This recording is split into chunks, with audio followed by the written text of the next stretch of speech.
Friends, आप देख रहे हैं लेट्स लर्न विद NCERT। ये क्लास थर्ड चैप्टर फर्स्ट डाल डाल पर ताल ताल पर। इसमें माँ आज मुझे स्कूल भेज दो ना, 2 दिन से घर बैठकर बोर हो गई, पूनम बोली। माँ ने जवाब दिया, अभी भी बुखार है, बाहर जाकर चारपाई पर लेट जाओ। चारपाई पर लेटे लेटे पूनम को नींद आ गई। अचानक उसके चेहरे पर कुछ गिरा। वो हड़बड़ा उठी। उसने अपने गाल पर हाथ लगाया। उफ, यह किसकी शरारत है? कबूतर की? कौवे की? कौवे की ही लगती है। इस चैप्टर में बच्चे अपने आसपास के लोगों को चीज़ को देखकर समझकर बहुत कुछ सीखते हैं। अध्याय में कक्षा के बाहर की दुनिया का अवलोकन कराया जाए। कक्षा में बैठकर केवल पढ़ा ना जाए। यहाँ पे शिक्षकों को यह बताते हुए कि आप कोई भी चैप्टर पढ़ाएं, कभी कभी आप बाहर से की दुनिया से भी बच्चों का अवलोकन कराएं। यहाँ पे देखिए, जैसे पूनम ने पेड़ पर कई जानवर देखे। तुम्हें चित्र पर कौन कौन से जानवर दिखाई दे रहे हैं, उनके नाम लिखो। तो देखिए, तितली है, चींटी है, लंगूर है, चिड़िया है, गिलहरी है, कबूतर है, कौवा है। हमें ये चीज़ें दिखाई दे रही हैं। फिर देखिए, ज़मीन से पूनम ने एक पत्ता उठाया और बीट को पूछा। गाल पर अभी भी चिपचिपा था। उसने सोचा सामने तालाब में धो आती हूँ। अब देखिए, पूनम जब तालाब जाती है तो वहाँ क्या क्या देखती है। अब लिखा है, पूनम तालाब पर किन किन जानवरों को देखा। इस चित्र में देखिए, भैंस है, मेंढक है, बगुला है, कछुआ, बकरी, ठीक है। ये सब चीज़ें हैं। किताब में जानवर शब्द का इस्तेमाल सभी तरह के जानवरों, कीड़े, पक्षी, स्तनधारी आदि के लिए किया गया है। इस उम्र में बच्चे कीड़े मकोड़े या सांप छिपकली अधिक बारीकी से वर्गीकरण नहीं कर पाते। आप भी पता करें कि बच्चे जानवर शब्द से क्या समझते हैं। बच्चों को विभिन्न जानवरों की जानकारी इकट्ठा करने के लिए प्रेरित करें। तालाब मतलब यह शिक्षकों से क्या कहा गया है कि आप उन बच्चों को और भी जानवरों की चित्रों की जानकारी इकट्ठा करें और करवाएं।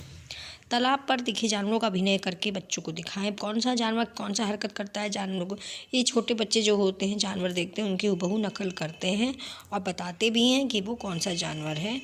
जानवरों को चलने का ढंग अलग अलग होता है। कुछ चलते जैसे, कुछ रेंगते रेंगते, कुछ उड़ते उड़ते। इसके लिए पैरों की मदद लेते हैं, तो कुछ पंखों की तो कुछ पूँछ की भी। अब देखिए, जो उड़ते हैं कौन कौन से हैं, आपको पता ही है, पक्षी सब उड़ते ही। रेंगते कौन कौन से हैं ये भी आपको। चलते कौन कौन से हैं, फुदकते कौन से हैं भाई, पंख वाले, पैर वाले, पूँछ वाले। जानवर अलग अलग तरह के होते हैं।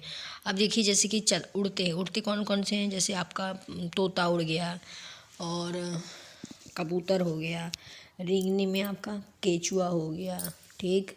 सांप रेंग कर चलता है, ठीक। और कौन सा हो सकता है, आप भी मुझे ये कमेंट में लिख के भेजिए। चलते हैं भाई, कौन से चलते हैं, गाय, भैंस, बकरी। फुदकना मेंढक हो गया। पंख वाले, रेंगने में कछुआ भी होता है। पंख वाले में आप देखिए सभी के भाई, जैसे आपके कबूतर के पंख होते हैं, और चील के पंख होते हैं, मोर के पंख होते हैं।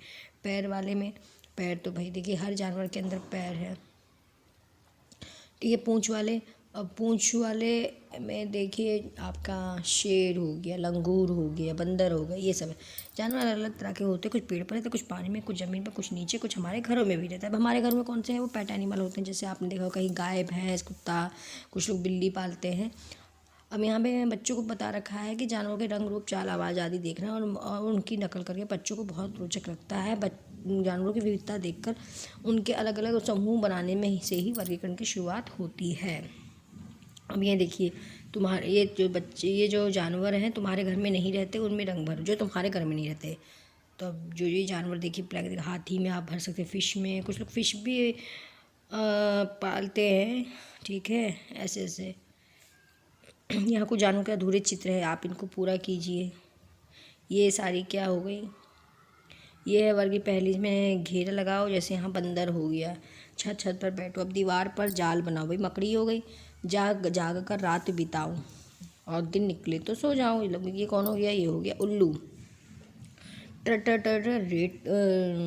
रट लगाऊं, फुदक फुदक। भाई साफ बात है, कौन सा हो सकता है बच्चों, ये होगा कौन, बताइए बताइए। मेंढक, बारिश के बाद नजर ना आऊं, पाऊं नहीं तो रेंगता जाऊं।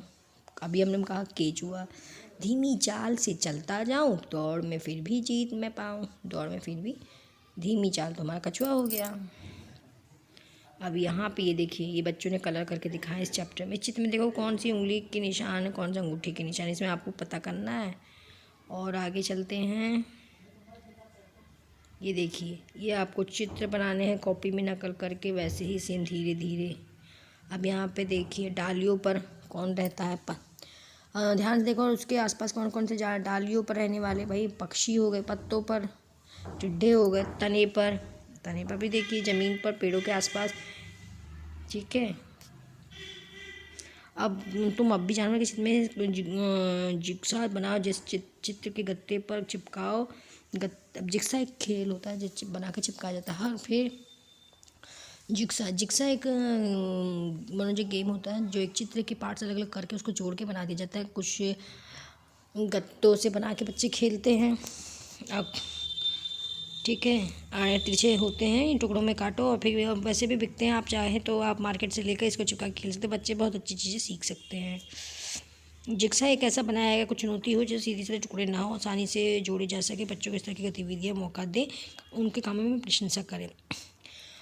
आई होप आपको ये चैप्टर पसंद आया होगा। डाल डाल पर ताल ताल पर, इसकी एक्सरसाइज हम आपको अपने नेक्स्ट वीडियो में ज़रूर करवा देंगे।